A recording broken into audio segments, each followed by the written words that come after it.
আলাইকুম।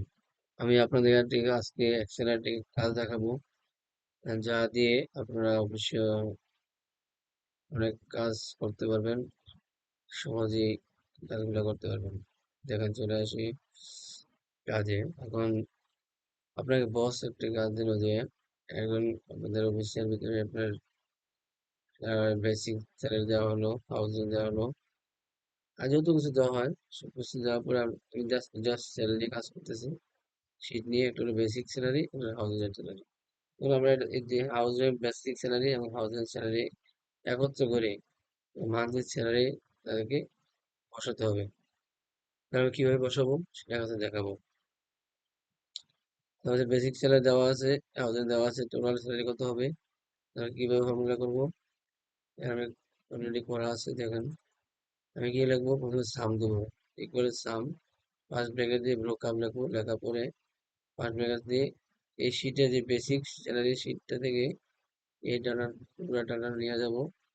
নেওয়ার পরে আমরা প্রথমে কি আমরা লুকআপে প্রথমে এটাকে আমি মার্ক করবো, কারণ এটা থেকে আমি সবগুলো আইডেন্টিফাই করে ওটা থেকে ডাটাগুলো এখানে নিয়ে আসবো। কি করলাম, বেসিক স্যালারি থেকে পুরো ইয়েটা সিলেকশন করলাম। এরপরে এখানে সিলেকশন করার পরে আবার কি করলাম, কমা দিয়ে লুকআপ এ3 দিয়ে, এ3 মানে এ3 দেখাচ্ছে। তারপরে হাউস রেন্ট, হাউস রেন্টের যে ডাটাটা আছে হাউস রেন্ট ডাটা নিয়ে গেলাম। নেওয়ার পরে সেম লিখে এন্টার প্রেস করার পরে এটা চলে আসবে। দেন এখানে স্টার্টে চাপ দিলে সম্পূর্ণটাই ওরা অটোমেটিকলি কাউন্ট হয়ে যাবে।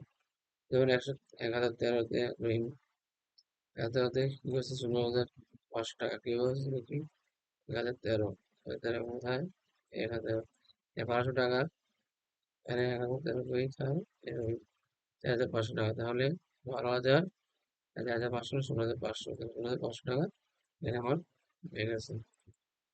ধন্যবাদ ভিডিওটি দেখার জন্য। আমি আরো এইভাবে আরো ভালো কিছু দেখার জন্য দেওয়ার জন্য চেষ্টা করবো ইনশাল্লাহ। সবাই ভালো থাকবেন।